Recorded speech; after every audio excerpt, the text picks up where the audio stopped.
So good day. So ito nga po para yung midterm activity 1. So controllers um, for course, school year, student, and chart. So ito na po pala yung nagawa ko. And ito po. Sa chart po, sa course, and then school year, and then sa student controller po. And then dito po is yung mga blade sa course, yung create,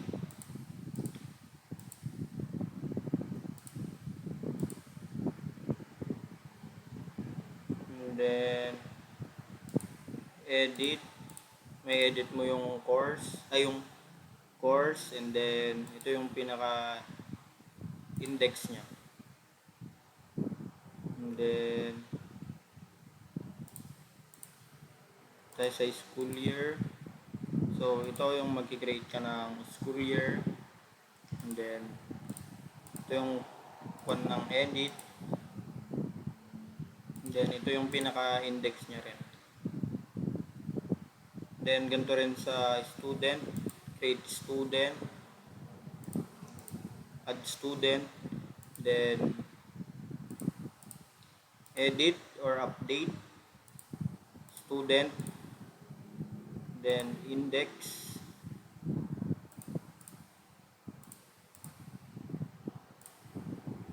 and then dito sa gender chart. So gagawa muna kayo ng file, then controllers, and then ito sa make view, then dito naman sa database i-create kayo ng table sa course, school year, and student. And then dito sa models, course, school year, and then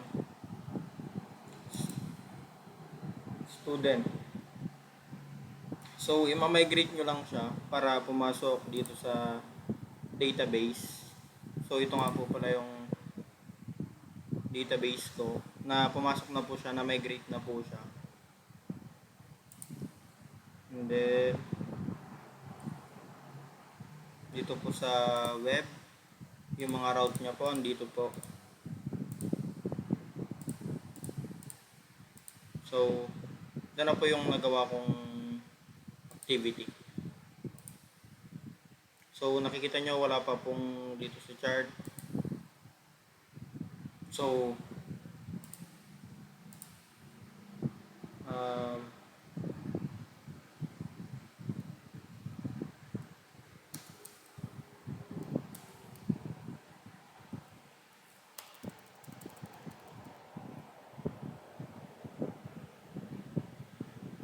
dito try natin mag-add ng course.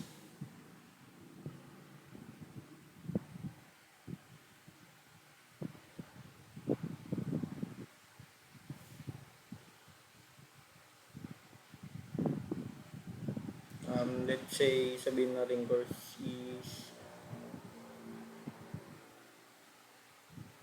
Kaba.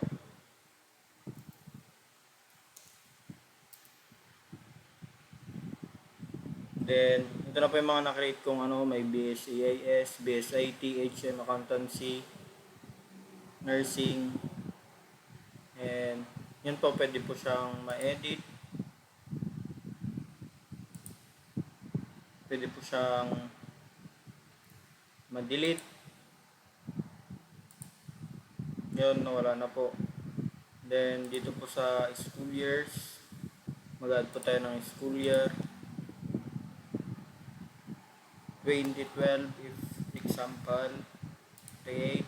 Then nandito na po siya. So pwede rin po ditong mag-edit.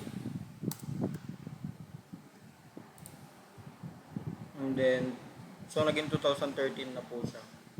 So, pwede rin pong mag-delete. Yan po. Then, dito po is mag-add po tayo ng student. So, yung kaninang mga nilagay nating school year, andito na po siya. Wala na po yung 2012 kasi dinilit na po natin. 2024, kung anong course niya, kunwari BSIT, Kurt,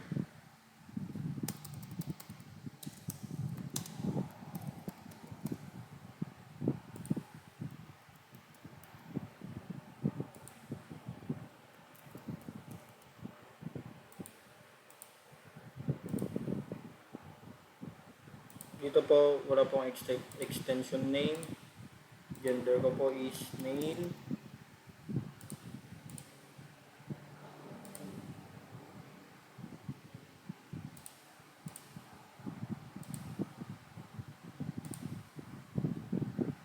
Single. Address ko po is Pozo Rubio. Email ko po if ever. Then choose file. Then open. Create student. So pumasok na po siya. Then ito na po yung image. Meron na pong image. Pumasok po yung image. So dito po is pwede ka pang maka-edit.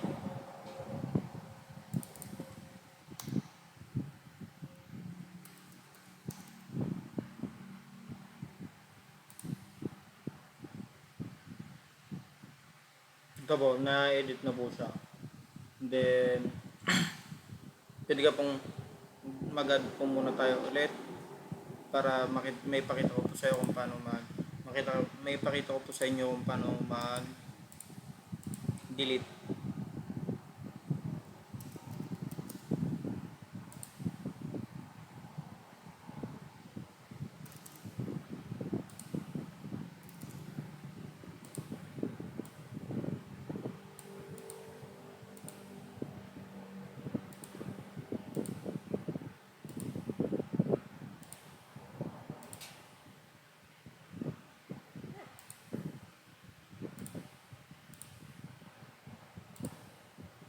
So ito na po siya, na-add na po siya.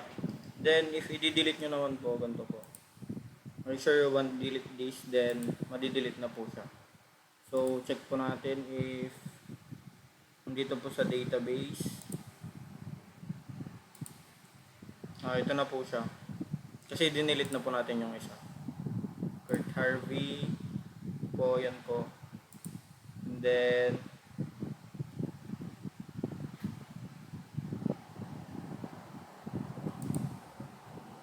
ito po is male po.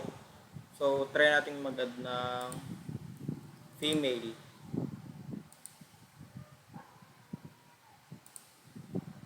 Add student.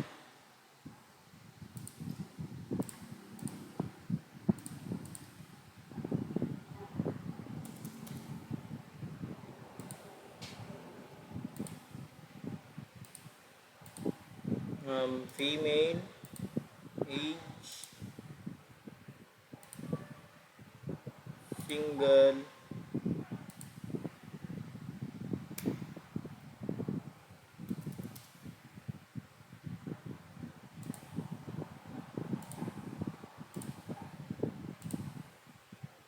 So pumasok na po siya.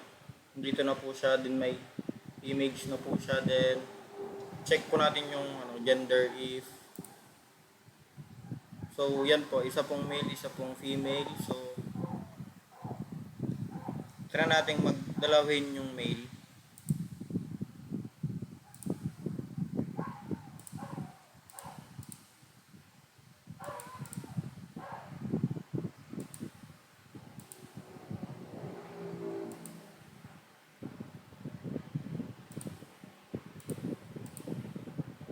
Male.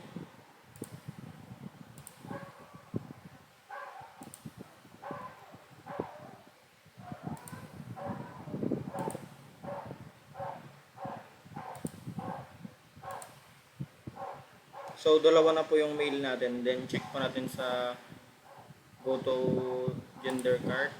So, dito po, pwede po siyang ganyan. Dalawa na po yung male natin, then isa po yung female. So, yun lang po. Ito po yung mga code ko. Dito yung DB connection, then ito po yung name ng database ko. Then, MySQL po yung database na ginamit natin. Routes. Mga blade. Kailangan po is, ang instruction po is, first name po sa mga blade file. So, yan po lahat ng blade file ko.